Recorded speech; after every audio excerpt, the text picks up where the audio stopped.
बोले इस बीमारी ने एक बार हमको भी पकड़ा था। ओहो हो, आपको भी बीमारी ने पकड़ लिया। एक काम करिए, आपको मेरे पिताजी के पास जाना पड़ेगा, ब्रह्मा जी के पास, उनके पास जाइए। अब यदि आपसे कोई डॉक्टर कही दे कि आपको बहुत खतरनाक बीमारी हो गई है, हमको नाम पता नहीं चल पा रहा है, लेकिन बहुत डेंजरस बीमारी है, आपको नींद आएगी? गरुण जी की नींद उड़ गई। सोचे बीमार हो गया हूं, भगे ब्रह्मा जी के पास, जाकर अपना सिम्टम बताएं। ब्रह्मा जी मुस्कुराए, बोले पकड़ लिया, आपको भी पकड़ लिया। गरुण जी बोले जो बोलता मिलता है कहता है पकड़ लिया, क्या पकड़ लिया? ब्रह्मा जी बोले जिसने हमको पकड़ा था एक बार, इस बीमारी ने हमको भी पकड़ा है एक बार। एक काम करिए, आपको स्पेशलिस्ट के पास जाना पड़ेगा। इस बीमारी के स्पेशलिस्ट है शंकर भगवान, उन्हीं के पास जाइए। गरुड़ जी भगे कैलाश की ओर, शंकर जी बीच रास्ते में मिल गए। गरुड़ जी ने कहा कि न ब्रह्मा जी ने आप ही के पास भेजा है बाबा, बहुत बड़ी बीमारी हो गई है, आप दूर करेंगे। शंकर जी बोले कि लक्षण बताओ। गरुड़ जी सिम्टम बताए। शंकर जी बोले पक्का पकड़ लिया है। गरुड़ जी बोले दूर करिए। शंकर जी बोले कहाँ दूर करे, चेंबर तो हमारे कैलाश दूर कर दे। हाँ, लेकिन एक उपाय बताता हूं, आपकी ये बीमारी जाएगी कैसे वो मुझे पता चल गया। आपका जो संशय है ये कैसे समाप्त होगा मुझे पता चल गया। गरुड़ जी बोले कैसे समाप्त होगा? शंकर जी बोले गरुड़ जी तब ही हो सब संशय भंगा। कब? जब बहु काल करिय सत्संगा। हे पक्षीराज गरुड़ जी महाराज, आपका संशय तभी समापन की ओर अग्रसर। बहुत काल तक आप निरंतर सत्संग करेंगे तो आपका संशय समाप्त हो जाएगा। अब गरुड़ जी पड़े परेशान कि प्रभु इतना लंबा सत्संग कहाँ होता है।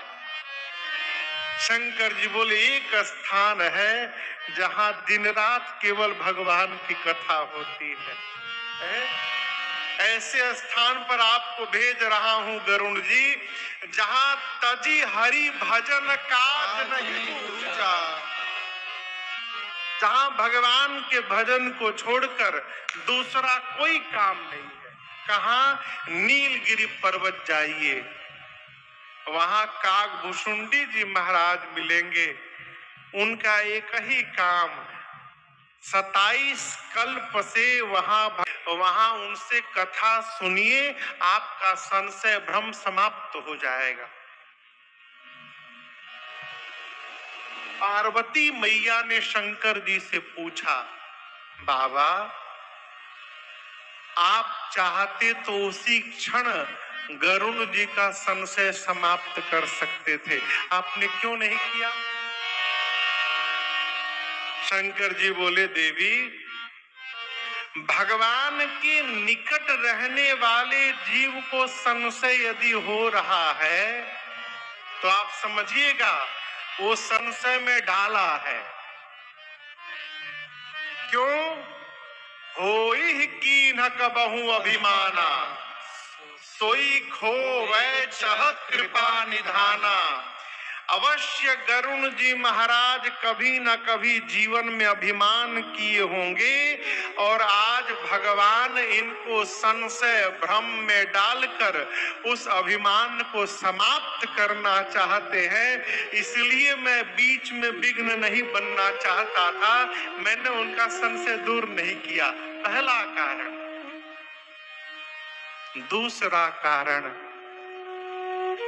गरुण जी महाराज पक्षी हैं और जिनके पास कथा सुनने के लिए पक्षी हैं।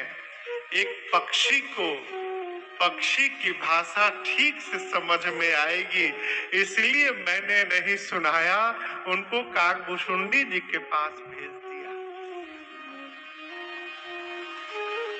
काकभुशुंडी जी के आश्रम की ओर बढ़े गरुण जी महाराज और आप दर्शन करिए।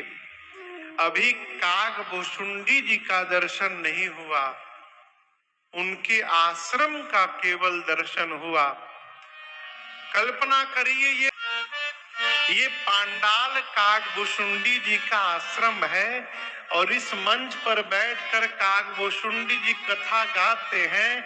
शंकर जी बोले थे पांडाल के भीतर जाइएगा, बैठिएगा, कथा सुनिएगा बहुत काल तक, तब संशय समाप्त होगा। गरुण जी महाराज आए, पांडाल के भीतर नहीं आए, अभी केवल पांडाल को देखा, यानी आश्रम का दर्शन प्राप्त।